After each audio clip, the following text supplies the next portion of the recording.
आपका संस्कृति आईएएस के ऑनलाइन लर्निंग प्रोग्राम में स्वागत है। लास्ट क्लास के माध्यम से आपने यह समझा कि किस प्रकार पृथ्वी और सूर्य के बीच में ऊष्मा का स्थानांतरण होता है, यानी पृथ्वी को सौर ऊर्जा की प्राप्ति लघु तरंग विकिरण के रूप में क्यों होती है और पृथ्वी के द्वारा ऊष्मा का स्थानांतरण किस प्रकार से होता है, जिससे कि ऊष्मा बजट की संकल्पना के अनुसार पृथ्वी का औसत तापमान स्थिर रहना चाहिए।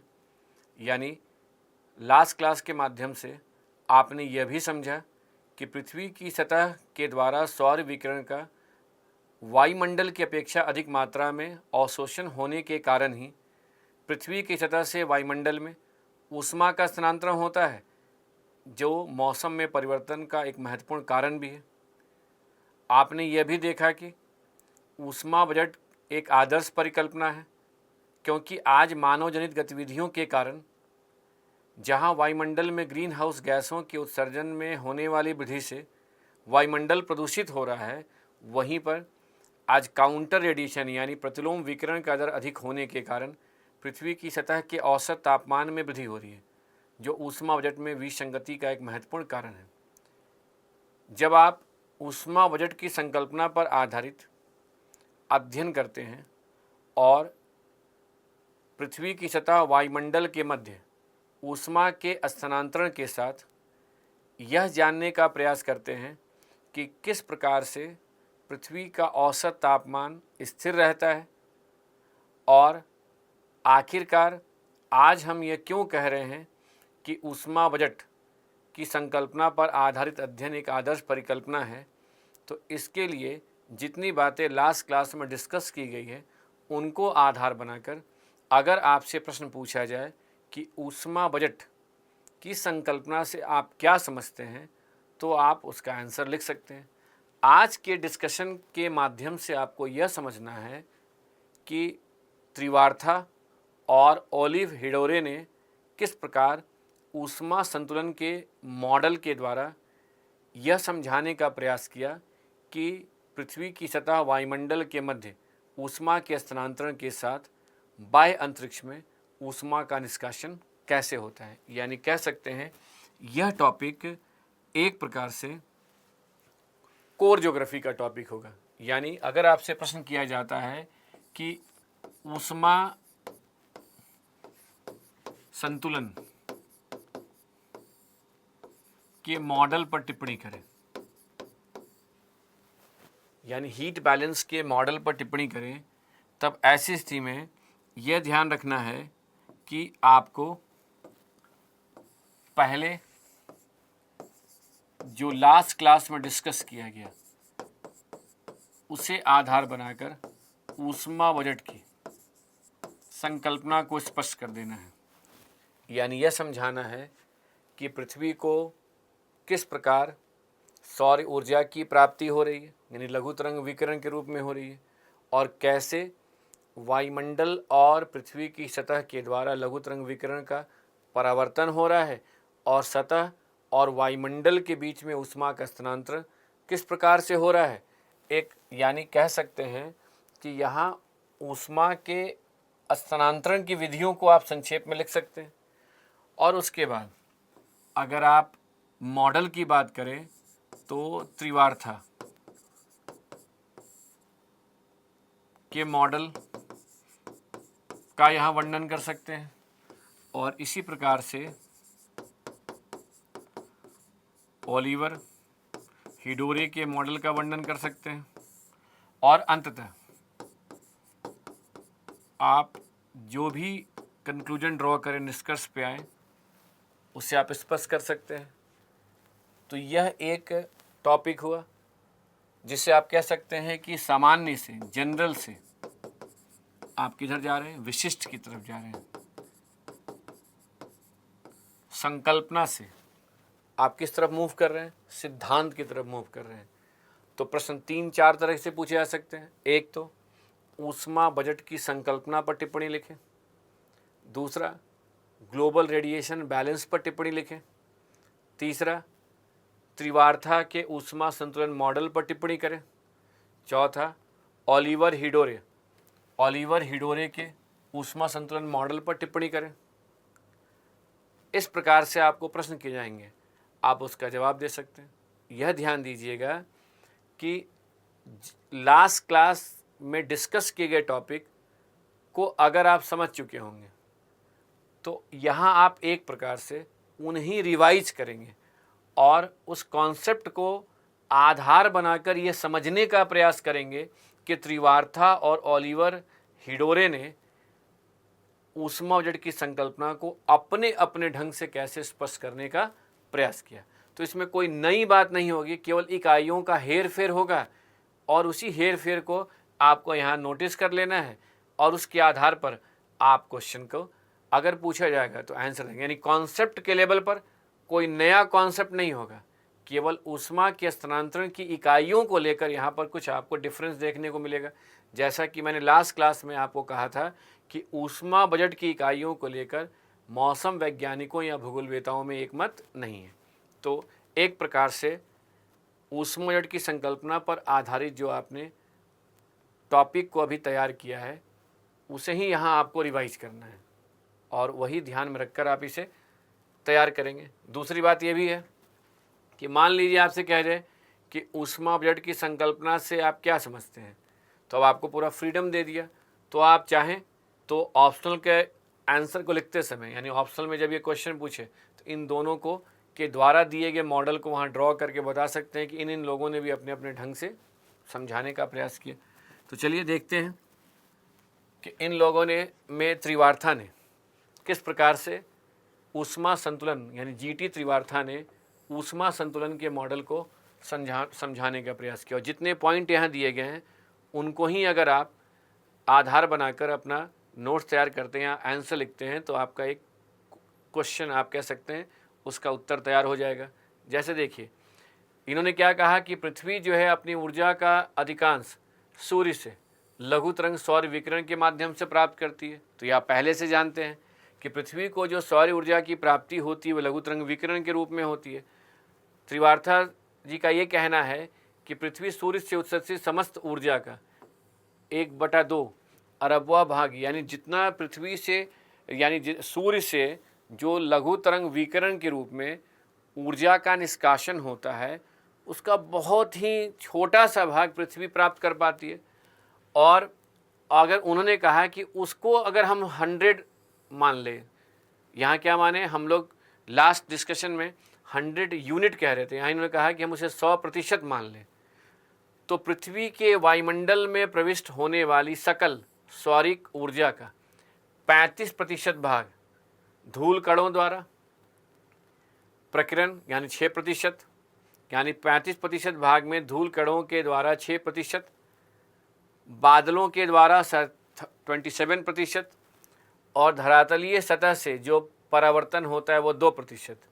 तो अगर इसको आप कंक्लूड करेंगे 30, 27, 6 और 2 तो आप ये देखेंगे कितना हो गया 35%। बस देखिए डिफरेंस क्या है कि यहाँ जो त्रिवार्था ने कहा, त्रिवार्था ने ये कहा कि यदि मान लीजिए कि ये पृथ्वी की सतह है और जो 100% सौर विकिरण की प्राप्ति हो रही है उनमें इन्होंने कह दिया कि बादलों के द्वारा 27% और धूल कणों के द्वारा 6% और सतह के द्वारा 2% परावर्तित हो जाता है। यानी इन तीनों को मिलाकर उन्हें 35% का। हम लोगों ने उसे सिंप्लीफाई किया था लास्ट क्लास में कि 31 इकाई वायुमंडल के द्वारा और 4 इकाई पृथ्वी की सतह के द्वारा परावर्तित होता है। ये इकाई तो सेम है, बस इन्होंने जैसे कहा वैसे आप यहाँ बता रहे हैं। नेक्स्ट पॉइंट पर आइएगा तो ये कह रहे हैं कि 51% 51% भाग कितने में, अब जो 65 रह गया उनमें से 51% पृथ्वी की सतह के द्वारा प्रत्यक्ष विकिरण के रूप में प्राप्त किया जाता है और वायुमंडल द्वारा। जब आप आंसर लिख रहे हैं तो यहाँ धरातलीय सतह की जगह पृथ्वी की सतह कह सकते हैं, ज़्यादा बेहतर वर्ड होगा। और वायुमंडल में ये ओजोन, ऑक्सीजन एक्सेट्रा इन सबको लिखने की आवश्यकता नहीं। वायुमंडल के द्वारा 14%, तो दोनों को अगर ऐड कीजिएगा 51 + 14% तो कितना हो गया 65%। तो यहाँ त्रिवार्था भी क्या कह रहे हैं, त्रिवार्था भी यही कह रहे हैं ना कि 100 इकाई में से जहां 35 का परावर्तन हो जाता है सतह और वायुमंडल दोनों के द्वारा, दोनों को मिलाकर, वहीं शेष 65 इकाई का जो अवशोषण होता है उसमें सतह के द्वारा सौर विकिरण का अवशोषण अधिक मात्रा में होता है और वायुमंडल के द्वारा कम होता है।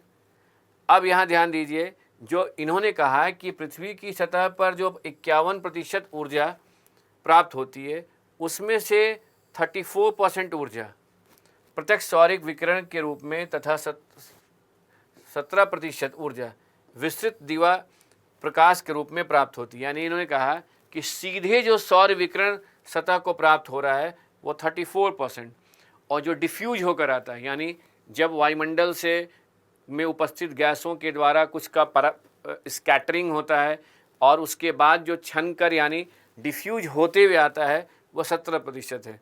यानी इसी को इन्होंने फर्दर क्लासिफाई कर दिया, यानी उसे डिफ्रेंशिएट कर दिया कि डिफ्यूज डे लाइट के रूप में इसे एक्सप्लेन किया। अब सोचिए, यानी इस पॉइंट को अगर यहाँ देखें तो इनका क्या कहना है कि वायुमंडल यानी 65 इकाई जो प्राप्त हो रहा है, 65 इकाई जो वायुमंडल में पृथ्वी के अंदर 65 इकाई में से 14% वायुमंडल को, 51% सतह को प्राप्त हो रहा है। यह इनका अपना मामला था जिसके आधार पर इन्होंने समझाया। अब देखिए नेक्स्ट पॉइंट को समझिएगा। अब यहाँ देखिए, वायुमंडल की ऊष्मा बजट के अंतर्गत 48% सौरिक ऊर्जा होती है।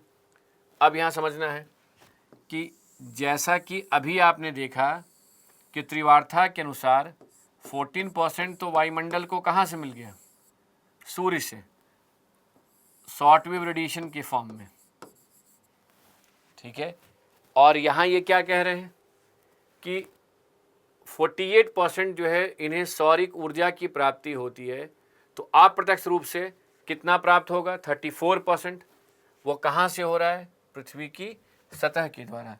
तो आप कह सकते हैं कि पृथ्वी की सतह के द्वारा इस जगह पे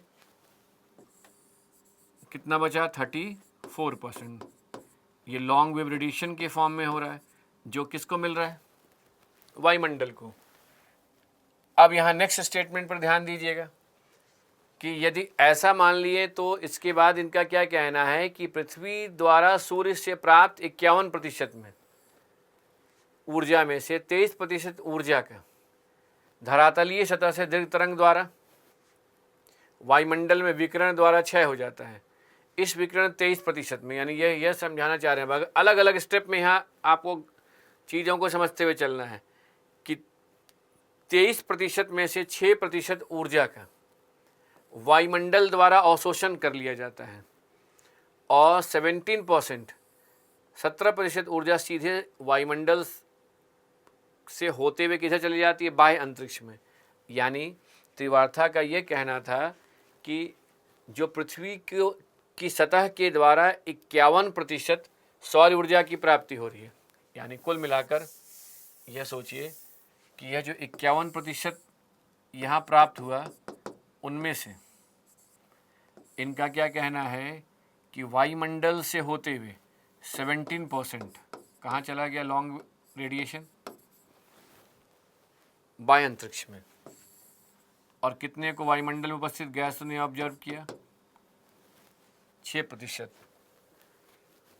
पार्थिव ऊर्जा का 9% भाग, यानी सतह से जो हीट निकल रहा है उसमें से 9% भाग संवहन विक्षोभ यानी संवहन धाराओं के द्वारा, और 19% ऊर्जा वाष्पीकरण के समय खर्च होता है। 19 और 9 को अगर आप जोड़ लीजिएगा तो कितना हो गया? 28%। तो सोचिए इनका क्या कहना है कि यदि 23% रेडिएशन के फॉर्म में गया और 23% के बाद अगर फर्दर अगर हम यहाँ देखें, इसी को हमने सिंप्लीफाई किया था और आपको समझा दिया था कि आपसे पूछे तो इतना उलझाने की बजाय आप सिंपल वे में यूनिट में ना उलझाकर आप उसे प्रोसेस को समझाएंगे। यहाँ पर आपको 1 बाय 1 समझते हुए चलना है कि 51% में से अगर 23% का ब्यौरा उन्होंने ऐसे दिया कि ये लॉन्ग रेडिएशन बाहर चला गया, ये वायुमंडल के द्वारा अवशोषित हो गया, तो उसके बाद 51 में से अगर ये कह रहे हैं कि 9% ऐसे वायुमंडल में जा रहा है कन्वेक्शन वगैरह के द्वारा, और फिर कह रहे हैं कि वाष्पीकरण के समय जो है 19% एनर्जी जा रहा है। तो आप 28 और 23 यदि इन दोनों को जो ऐड करेंगे तो आंसर मिल गया कितना प्रतिशत? 51%।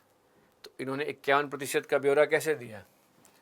यह 51% जो सतह के द्वारा अवशोषित हो रहा है उनका उन्होंने बताया कि कैसे जो है सतह से वायुमंडल की ओर स्थानांतरण होता है, और इसमें 17% जो है वायुमंडल में उपस्थित गैसों के द्वारा उसका अवशोषण नहीं हो पाता है, बल्कि वो सीधे बाह्य अंतरिक्ष में चला जाता है। तो यहाँ पर भी आप सोचिए कि इनका भी तो यही कहना है कि पृथ्वी की सतह के द्वारा सौर ऊर्जा का अवशोषण वायुमंडल में उपस्थित गैसों की अपेक्षा अधिक होता है, इकाइयों में केवल डिफरेंस है।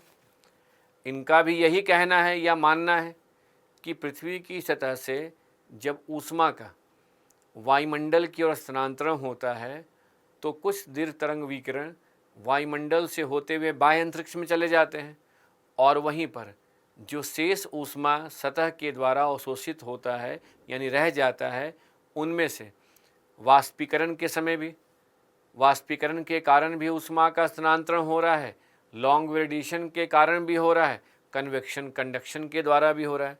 तो एक प्रकार से जो लास्ट डिस्कशन में यानी लास्ट लेक्चर के डिस्कशन के दौरान आपने समझा था, उसी को केवल इकाइयों का हेर फेर करके आप अगर देख रहे हैं तो त्रिवार्था ने अपने ऊष्मा संतुलन मॉडल को बताने का प्रयास किया। अब यहाँ से समझिए कि अगर हम नेक्स्ट पॉइंट पर पहुँचें तो कह रहे हैं कि वायुमंडल द्वारा सूर्य से जो 14% और पृथ्वी से 34%, यानी कुल ऊर्जा कितना प्राप्त हो रहा है? 48%। वो डिफरेंट फॉर्म में प्राप्त हो रहा है, लेकिन वो कह रहे हैं कि वो रेडिएशन के फॉर्म में। अब ये वायुमंडल से ये जो 48% है ये रेडिएशन के फॉर्म में किधर चला गया? बाह्य अंतरिक्ष में। और 48% के अलावा इन्होंने क्या कहा? सतह से वायुमंडल से होते हुए कितना परसेंट बाहर गया? 17% तो अगर आप इसे कैलकुलेट करेंगे तो यह पाएंगे दोनों को ऐड करने से कि यह क्या है? 65% हो गया।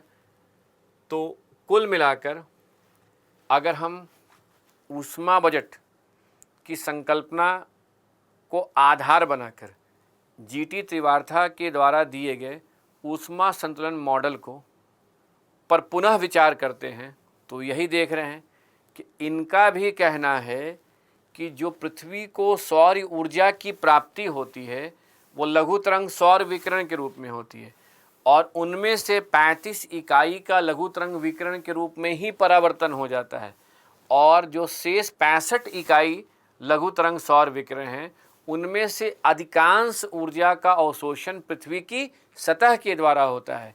इसलिए सतह का तापमान वायुमंडल से अधिक हो जाता है, और वायुमंडल के द्वारा जो ऊष्मा का अवशोषण होता है वो सौर विकिरण की से कहीं अधिक सतह के द्वारा प्राप्त होने वाली ऊष्मा से होता है। और ये इनका भी यही कहना है कि जब सतह से ऊष्मा का स्थानांतरण वायुमंडल की ओर होता है तो कुछ दीर्घ तरंग विकिरण बाह्य अंतरिक्ष में चले जाते हैं, और जो टोटल वायुमंडल को ऊष्मा की प्राप्ति होती है वो भी बाह्य अंतरिक्ष में चला जाता है, जिससे पृथ्वी का औसत तापमान स्थिर रहना चाहिए। अब देखिए इन्होंने क्या किया, पृथ्वी और वायुमंडल के ऊष्मा संतुलन का मॉडल अत्यधिक सरलीकृत कर दिया। क्यों सरलीकृत किया? क्योंकि इन्होंने भी मानव जनित गतिविधियों को शामिल नहीं किया, इन्होंने भी अपने मॉडल में काउंटर रेडिएशन की बात नहीं की, जो हम लोग पहले डिस्कस कर चुके हैं, क्योंकि इसके अंतर्गत इन्होंने वायुमंडलीय जलवाष्प एवं बादलों द्वारा पार्थिव विकिरण के पुनः विकिरण यानी री रेडिएशन या प्रतिलोम विकिरण काउंटर रेडिएशन को सम्मिलित नहीं किया। तो जीटी त्रिवार्था ने अपने मॉडल में प्रतिलोम विकिरण को सम्मिलित नहीं किया, और इन्होंने देखिए क्या कहा, पार्थिवीय ऊष्मा यानी सतह से जो ऊष्मा वायुमंडल से धरातलीय सतह को पुनः वापस करने वाली विकिरण की प्रक्रिया को प्रतिलोम विकिरण कहते हैं। जैसा लास्ट क्लास में डिस्कस किए थे कि जब लॉन्ग वेव रेडिएशन वायुमंडल से सतह की ओर आता है तो उसे हम क्या कहते हैं, काउंटर रेडिएशन कहते हैं। और प्रतिलोम विकिरण की यह प्रक्रिया मुख्य रूप से वायुमंडलीय कार्बन डाइऑक्साइड एवं जलवाष्प द्वारा संपादित होती है, जो वायुमंडल में उपस्थित गैसों में से मुख्य गैसें हैं। इनको इन्होंने अपने मॉडल में महत्व नहीं दिया। इस प्रक्रिया में द्वारा धरातलीय सतह एवं नीचे वायुमंडल की गर्माहट बनी रहती है। इसी कारण प्रतिलोम विकिरण की प्रक्रिया को ग्रीन हाउस प्रभाव भी कहते हैं। यानी जो काउंटर रेडिएशन जा रहा है वही तो सतह के तापमान में होने वाली वृद्धि का कारण है। यानी कह सकते हैं इन्होंने अपने ऊष्मा संतुलन के मॉडल में जहां काउंटर रेडिएशन को शामिल नहीं किया, वहीं इन्होंने ग्रीन हाउस प्रभाव को भी महत्व नहीं दिया। ये इनका लिमिटेशन था। इनके इस लिमिटेशन को दूर करने के लिए, यानी इसी लिमिटेशन को दूर करते हुए ओलिवे हिडोरे ने जो है ऊष्मा संतुलन के मॉडल को दिया और उन्होंने काउंटर रेडिएशन को भी शामिल कर दिया। तो अब चलिए उनके मॉडल को भी देख लीजिए। अब देखिए ये जो लाइन दिया हुआ है, जब आप आंसर लिख रहे हैं तो इसको लिखने की यहाँ उतनी आवश्यकता नहीं है। जो कंक्लूजन का पार्ट था वहाँ लिखे थे वही यहाँ पर आ जाएगा। अब आप कहेंगे कि पहले जो मैंने डिस्कस किया उस समय भी तो मैं जीटी त्रिवार्था के मॉडल को आधार बना सकता था। मैंने आपको पहले ऊष्मा के स्थानांतरण की विधियों को समझाने के बाद उसे ध्यान में रखते हुए आधार बनाते हुए ऊष्मा बजट की मौलिक संकल्पना को स्पष्ट किया और यह बताने का प्रयास किया कि अगर आपसे क्वेश्चन करता है कि हीट बजट की संकल्पना से आप क्या समझते हैं, तो आप method of transfer of heat को स्पष्ट करने का कोशिश कीजिएगा। इकाइयों पर उतना ध्यान नहीं दीजिएगा। आप चाहें तो इनको भी जीटी त्रिवार्था को आधार बनाते हुए इन इकाइयों को भी लिख सकते हैं।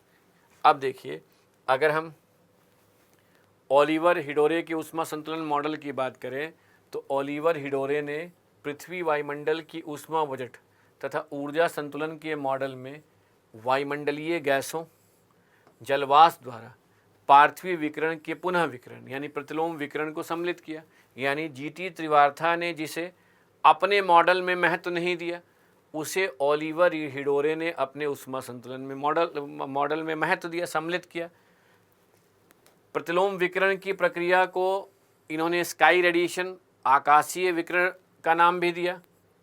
और इन्होंने सौरिक, पार्थिविक यानी जो सूर्य से विकिरण की प्राप्ति हो रही है, जो सतह से ऊष्मा का निष्कासन विकिरण के रूप में होता है, और वायुमंडलीय ऊष्मा ऊर्जा की व्याख्या के लिए प्रतिशत की जगह किसका यूज किया, यूनिट का यूज किया।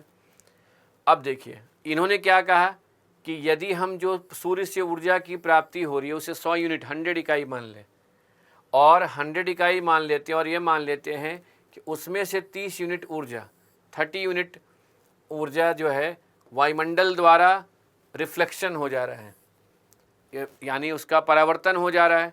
यानी इनका क्या कहना है कि यदि हम ये मान लें कि पृथ्वी के को जो 100 इकाई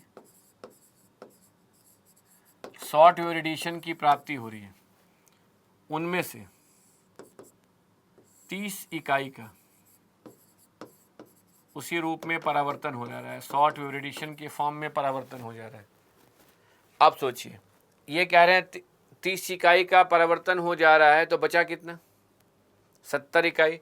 अब इस 70 इकाई की अगर हम बात करें तो इस 70 इकाई को हमें देखना होगा, लेकिन उस 70 इकाई के पहले देखिए क्या कहें, 7 यूनिट ऊर्जा धरातलीय सतह से दीर्घ तरंग विकिरण के रूप में सीधे शून्य में वापस चला जाता है। साथ में इन्होंने क्या कहा कि यह सीधे चला गया वापस, वो शॉर्ट वेव रेडिएशन है। और इनका कहना है कि 7 इकाई जो है जो सतह से वायुमंडल से होते हुए बाहर जा रहा है, वो 7 इकाई ये लॉन्ग वेव रेडिएशन, इसको वायुमंडल उपस्थित गैस एब्जॉर्ब नहीं कर पा रहे हैं। लेकिन उसके पहले यह भी तो देखना होगा कि जो बाकी 70 इकाई पहले यहाँ आया, उसके बाद क्योंकि 30 इकाई चला गया, अब उनका कैसे हिसाब किताब लग रहा है, तो इसको देखते हैं कि इन्होंने क्या कहा कि सौरिक ऊर्जा में पृथ्वी की सतह तथा वायुमंडल को गर्म करने में कोई उपयोग नहीं होता है। अब ध्यान दीजिएगा कि इनका क्या कहना है। इनका ये कहना है कि जो वायुमंडल के द्वारा सौर ऊर्जा का अवशोषण होता है वो 20 इकाई है, और पृथ्वी की सतह के द्वारा जो अवशोषण होता है वो 50 इकाई है, क्योंकि 30 इकाई किधर चला गया, परावर्तित हो गया है। यानी ये 30 इकाई शॉर्ट वेव रेडिएशन के रूप में परावर्तित हो गया है। अब ध्यान दीजिए, अगर अब ये क्या कह रहे हैं कि यह जो अगर हम जो 20 इकाई वायुमंडल के द्वारा अवशोषित हो रहा है उनमें से 96 यूनिट 20 इकाई का 96 यूनिट जो है वो काउंटर रेडिएशन के रूप में, प्रतिलोम विकिरण के रूप में वापस आ रहा है। यानी वह विकिरण है जो वायुमंडल के उसके रूप में वापस आ रहा है। अब यहाँ समझिएगा कि तो कुल कितना हो गया, अगर यहाँ पर देखें तो 96 यूनिट और 50 यूनिट को अगर हम कुल मिलाकर देखें तो उसका भी हिसाब किताब हमें लेना है। तो अब देखिए 63 यूनिट ऊर्जा 100 में से 70 धरातलीय सतह वायुमंडल के लिए सुलभ हो पाती है।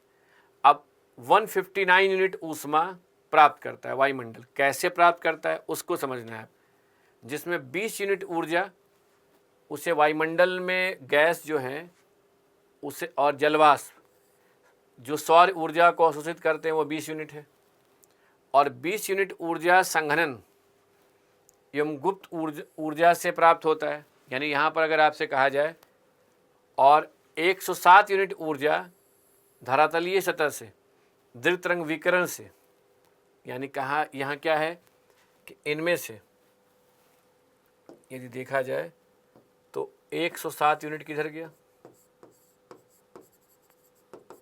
किस तरफ गया, वायुमंडल की ओर सतह से, और 12 यूनिट ऊर्जा धरातलीय सतह से चालन के द्वारा किधर जा रहा है, सेंसेबल हीट के रूप में, ये भी वायुमंडल की ओर जा रहा है 12 यूनिट। तो ध्यान दीजिए 107 और 12 यूनिट, इन दोनों को यदि आप जोड़ लीजिएगा तो कितना हो गया, 107 और 12 यूनिट की बात कर दे तो यह आपका, और इसके साथ 20 यूनिट जो मिल गया वायुमंडल को, तो कुल कितने की प्राप्ति हो गई, तो 119 और 20 139, यानी 107 12 प्लस 20 139 यूनिट हो गया। ठीक है, अब 139 यूनिट के साथ अगर आपसे कहा जाए आगे का यहाँ मामला क्या है कि इसको अगर जोड़ लेते हैं तो अब प्रश्न उठता है कि इसके अलावा इसको मिल कितना रहा है। तो आगे समझते हैं कि वायुमंडल के कुल 159 यूनिट ऊष्मा प्राप्त करता है, जिसमें 20 यूनिट ऊर्जा वो यहाँ से मिल गया, और 20 यूनिट ऊर्जा उसको यहाँ से और मिल रहा है। तभी जाकर क्या होगा, कंडेंसेशन वगैरह की अगर बात करें तो 20 यूनिट ऊर्जा संघनन एवं गुप्त ऊर्जा से हो रहा है। तो कैलकुलेट कर दीजिएगा, थोड़ा सा कॉम्प्लिकेटेड जोड़ घटाव यहाँ पर है। यानी कैसे देख रहे हैं कि 107 यूनिट, फिर 12 यूनिट, फिर उसके बाद 12 यूनिट के बाद 20 यूनिट, इनको जोड़ लीजिए और साथ में 20 यूनिट जोड़ दीजिएगा तो आप ये पाइएगा कि ये कुल मिलाकर कितना हो गया, 159 यूनिट हो गया। अब इस 159 यूनिट की अगर हम बात करें तो इस 159 यूनिट में से यदि 96 यूनिट वापस इधर आ रहा है तो 96 यूनिट को जैसे आप माइनस करेंगे तो कहीं ना कहीं आपके 159 में से 96 यूनिट को वापस करेंगे 63 यूनिट ऊर्जा का दीर्घ तरंग विकिरण द्वारा शून्य में वापस चला जाता है। यानी ध्यान दीजिए कि 159 यूनिट में से अगर 63 यूनिट लॉन्ग रेडिएशन के द्वारा वापस चला जा रहा है, बहुत यहाँ पर रुक जाना है, रुक कर समझना है, फिर से मैं रिपीट कर दे रहा हूँ कि ओलिवर हिडोरे का यह कहना है कि यदि पृथ्वी को 100 इकाई सौर विकिरण की प्राप्ति हो रही है, उनमें से 30 इकाई परावर्तित हो जा रहा है, और जो 20 इकाई उसमें से जो 30 के बाद जो 70 इकाई है उस 70 इकाई में से 20 इकाई किसको मिला? 20 इकाई जो है ये वायुमंडल को मिला, और 50 इकाई किसे मिला? पृथ्वी की सतह को। अब यहाँ समझिएगा, उसके बाद ये कह रहे हैं कि यहाँ से वायुमंडल से इसे सतह को 96 यूनिट प्राप्त हो रहा है। तो जब वायुमंडल से सतह को 96 यूनिट प्राप्त हो रहा है तो कैलकुलेट कीजिएगा तो यह पाइएगा कि ये टोटल कितना हो गया। 96 + 50 की बात करें तो 146 यूनिट। अब इस 146 यूनिट में से का ये ब्यौरा कैसे दिए कि 146 यूनिट में से यदि यहाँ से 7 इकाई बाहर चला गया, कितने में से? 146 यूनिट में से अगर 7 इकाई बाहर माइनस कर दीजिएगा तो कितना बचा? 139 यूनिट। अब उस 139 यूनिट का ब्यौरा कैसे दे रहे हैं कि उसमें से 12 इकाई, 107 इकाई और 20 इकाई। तो देखिए, अगर 12, 107 और 20, 100 अगर देखा जाए तो 127 और उसमें 12 जोड़ दीजिएगा तो 139 यूनिट। इसका ब्यौरा इन्होंने कैसे दिया कि 107 इकाई कैसे गया? लॉन्ग वेव रेडिएशन के फॉर्म में। ये 20 इकाई कैसे गया? कंडेंसेशन के फॉर्म में। और 12 इकाई कैसे गया? चालन के द्वारा। तो ये 12 इकाई चालन हो गया, ये लॉन्ग वेव रेडिएशन हो गया, और यह कंडेंसेशन के फॉर्म में। तो हिसाब किताब यहाँ समझ में आ जाना चाहिए। अब सोचिए, वायुमंडल को मिला 139 यूनिट, किधर से? 139 यूनिट मिला सतह से, और 20 यूनिट किधर से मिला? सौर विकिरण से। तो कुल कितना हो गया? 59 यूनिट। यही बात इन्होंने कहा कि 159 यूनिट ऊष्मा प्राप्त कर रहा है कौन? वायुमंडल। अब उस 159 यूनिट में से 96 यूनिट उन्होंने क्या कहा कि काउंटर रेडिएशन के रूप में सतह की ओर आ गया। तो अब सोचिए कि 139 + 20 ये अगर वायुमंडल को मिला है, और इस 159 यूनिट जो वायुमंडल को मिला है अगर उसमें से ये कह रहे हैं कि 63 यूनिट बाहर चला गया, तो बचा कितना? 96 यूनिट ही ना। ये किसको मिला? सतह को। यानी कुल मिलाकर अगर आप देखिए तो ये क्या कहना चाह रहे हैं कि पृथ्वी की सतह और वायुमंडल के बीच में जो ऊष्मा का स्थानांतरण होता है, उसमें जो पृथ्वी को सौर ऊर्जा की प्राप्ति होती है उसमें सतह के द्वारा सौर ऊर्जा का अवशोषण अधिक होता है। किसकी अपेक्षा? वायुमंडल की अपेक्षा।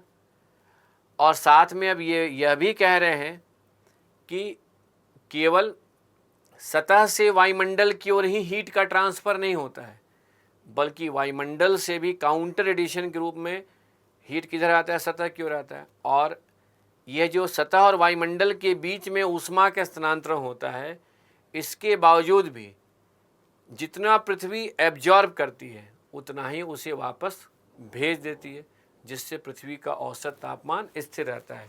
और इस काउंटर रेडिएशन के कारण ही सतह का कई बार जो है तापमान क्या होता है? परिवर्तन, यानी उसमें कभी वृद्धि होती है लेकिन वो नगण्य होता है। अब इसे आगे के स्टेटमेंट से समझिए कि ओलिवर हिडोर ने का यह मानना है कि पृथ्वी प्रवेशी यानी जितनी पृथ्वी को प्राप्त होती है और बहिर्गामी में एक प्रकार का संतुलन बना रहता है।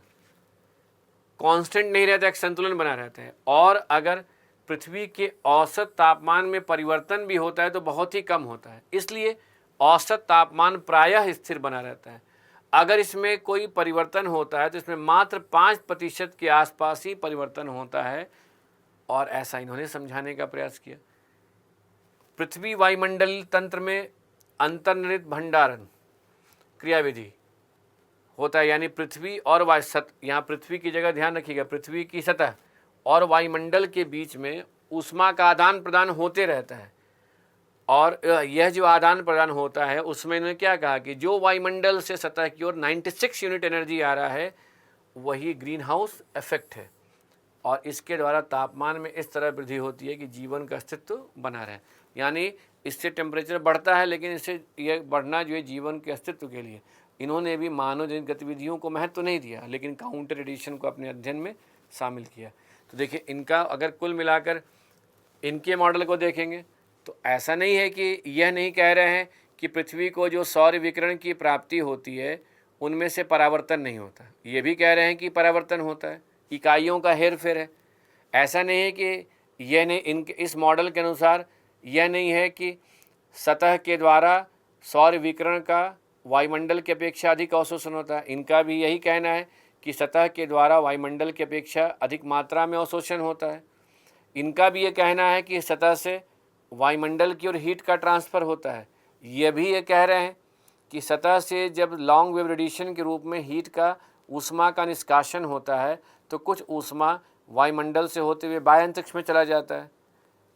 बस अंतर क्या है, इन्होंने कहा कि वायुमंडल से भी पृथ्वी की सतह की ओर काउंटर रेडिएशन के रूप में ऊष्मा का स्थानांतरण होता है, लेकिन उसके कारण 5% तक तापमान में वृद्धि होती है, परिवर्तन होता है और कुल मिलाकर जो एक प्रकार का संतुलन बना रहता है।